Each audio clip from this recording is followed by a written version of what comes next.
आप देख रहे हैं कर्तव्य एवं निष्ठा का बयान, साहित्य और संस्कृति का बयान, समता की आवाज बयान टीवी। नमस्कार, मैं साक्षी गौतम और आप देख रहे हैं बयान टीवी।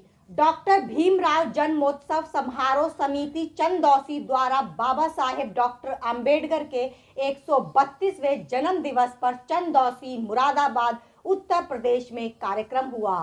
इस अवसर पर झांकियों के साथ डीजे पर नाच गाना करते हुए युवा साथी समारोह में पहुंचे। पर बच्चे, युवा एवं कार्यकर्ताओं को पुरस्कृत भी किया गया।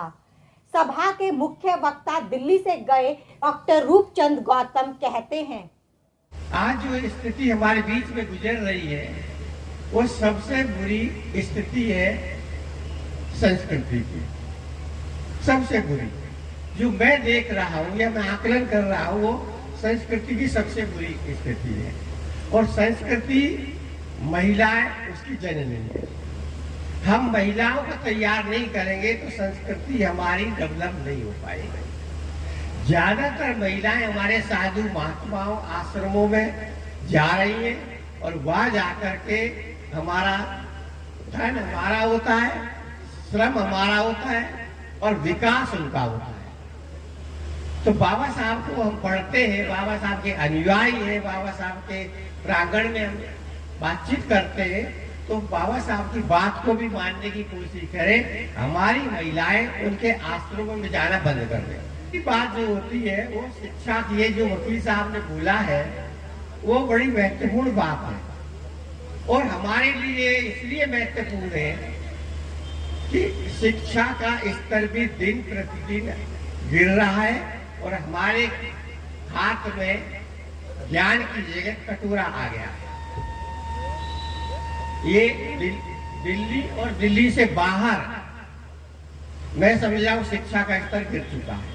ना हम संस्कृति के आधार पर तैयार हो पाए हैं, ना हम शिक्षा के आधार पर तैयार हो पाए हैं, ना हम संगठन के आधार पर हो। तीनों स्थिति हमारे लिए खतरनाक है।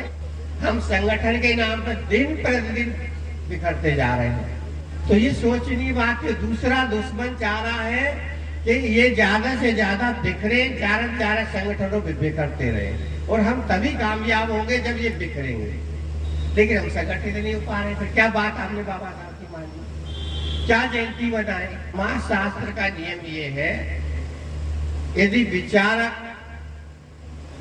को बार बार याद नहीं किया गया तो विचारक मर जाएगा। और हम विचारक को, अपने महापुरुष को विचारक मानते हुए उस विचारक के विचार को हम बार बार उसको रिपीट करते हैं अम्बेडकर जयंती मनाने के लिए, ताकि हमारा विचार जिंदा रहे, हमारे बाबा साहब का विचार जिंदा रहे। हम उस विचार के साथ हमारा इतिहास जुड़ता है, हमारी संस्कृति जुड़ती है, हमारे बच्चों का विकास जुड़ता है। हर घर में बाबा साहब का चित्र और भगवान बुद्ध का चित्र रहना चाहिए और उनके बताए हुए रास्ते में चल करके हम आगे बढ़ेंगे। और वाकई में मातृशक्ति बेटी है और वाकई इतना बड़ा जुलूस एक चंदौसी की नगरी में निकला। सभी कलाकारों को, सभी कमेटी के लोगों को मेरी तरफ से धन्यवाद नमन करता हूँ। और इस आगे इससे भी और बड़ा जुलूस निकले, हमें हर समय बाबा साहब के गुणगान करने चाहिए, ताकि बाबा साहब वो थे जिन्होंने कितनी भाषाओं का ज्ञान था, कितनी भाषाओं के विद्वान थे, किस रूप में उन्होंने संघर्ष किया ये किसी से छिपा हुआ नहीं है। और इतने बड़े ज्ञाता होते हुए संविधान के निर्माता थे, हमें उनके बताए हुए रास्तों पे चलना चाहिए। पहले जो पूंजीवाद के आधार पर देश को चला रहे थे, जो इस देश के कम्युनिज्म के आधार पर देश को चला रहे थे, जो रॉयलिज्म के आधार पर देश को चला रहे थे, जो मोनार्की के आधार पर देश को चला रहे थे, जो धर्म के आधार पर देश को चला रहे थे, उन्हीं लोगों ने आज देश की भारतीय संविधान के जो कॉन्स्टिट्यूशनल संस्थान बने हैं उन संस्थानों पे कब्जा कर लिया है। उन संस्थानों पर कब्जा कर लिया है और कब्जा करने के बाद इस देश की जो संवैधानिक कॉन्स्टिट्यूशन के जो संस्थान है, उन संस्थानों को आप लोगों को बाहर निकालना होगा। जैसे इलेक्शन कमीशन ने कहा कि इस देश के अंदर एमएलए वो बनेगा जो कम से कम अपने एमएलए के खर्चे में कम से कम 16 लाख से 25 लाख रुपए खर्च करेगा। एमपी के लिए कहा कि 54 से 70 लाख रुपया खर्च करेगा। इसका मतलब ये सीधा हो जाता है कि भारत के अंदर गरीब आदमी के लिए चुनाव लड़ने की व्यवस्था को खत्म कर दिया गया है। इसका मतलब भारत का जो गरीब आदमी का रिप्रेजेंटेटिव इस देश के अंदर नहीं पहुंचेगा। आज हम अपने एक मसीहा का जन्मदिन मनाने के लिए यहाँ एकत्रित हुए हैं। डॉक्टर अंबेडकर इतनी गरीबी में थे कि उनको कभी बुस्सलैटी के लिए पैसे भी नहीं होते थे, और ऐसी स्थिति में सतारा स्टेशन पर अपनी छोटी उम्र में डॉक्टर अंबेडकर ने कुली का काम किया।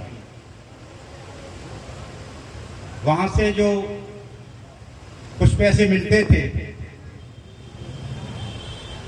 उसके लिए वो अपनी शिक्षा जो करते थे उसमें खर्च करते थे। एक दिन उनके पिताजी अचानक आ गए। जो लोग खेल रहे थे उनसे पूछा कि भीमा कहां पर है।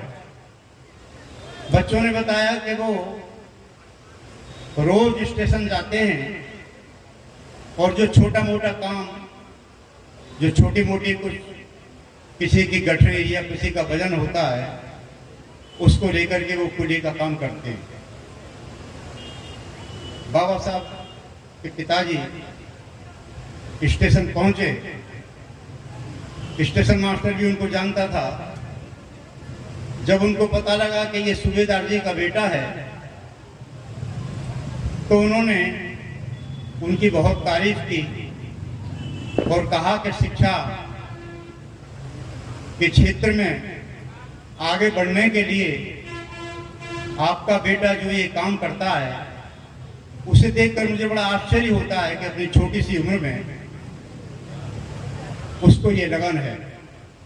लेकिन उनके पिताजी को बहुत दुख हुआ और उन्होंने कहा कि मैं तुम्हारी पढ़ने लिखने की सारी आवश्यकता पूरी करूंगा, लेकिन तुम कुली का काम करने यहाँ मत आया करो। बहुत अच्छा काम किया आप लोगों ने। जिस प्रकार से ये कार्यक्रम का आयोजन किया, हमें बुलाया, हमने ऐसा उम्मीद भी नहीं की थी कि आपकी इतनी बड़ी झांकी निकलेगी, इतना बड़ा जुलूस निकलेगा और इतने सारे लोग पंडाल में होंगे। तो आप लोगों का बहुत बहुत अभिनंदन। और उसके साथ हमारे जो साथ आए हुए हैं एडवोकेट राजेंद्र जी, डॉक्टर रूपचंद गौतम जी, सिद्ध गोपाल सागर साहब, बयान टीवी से साक्षी गौतम और अरुण गौतम।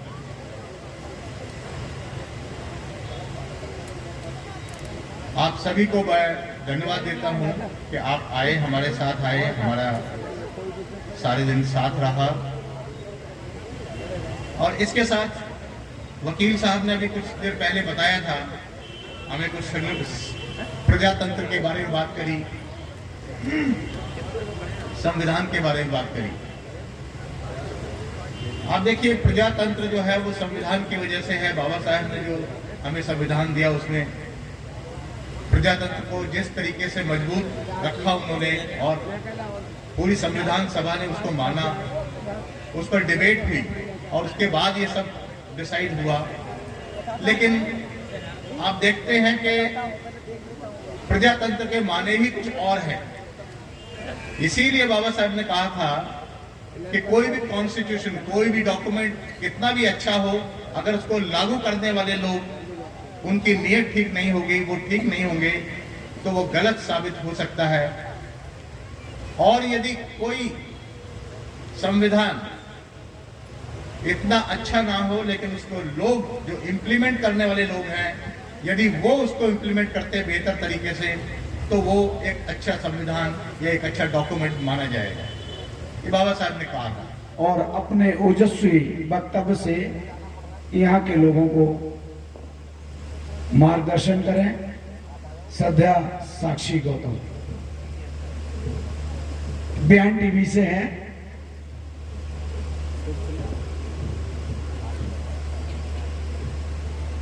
हेलो, आप सभी को मेरा बहुत बहुत धन्यवाद, मंच आसीन का धन्यवाद कि आपने मुझे अपने मंच पर बोलने का अवसर दिया।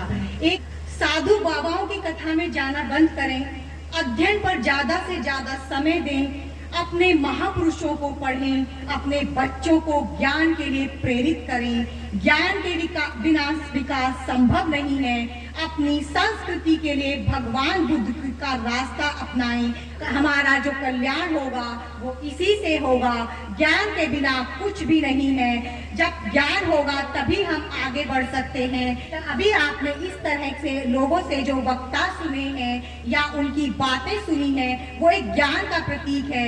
ज्ञान कहाँ से आएगा? ज्ञान पत्र पत्रिकाओं से आएगा, किताबों से आएगा।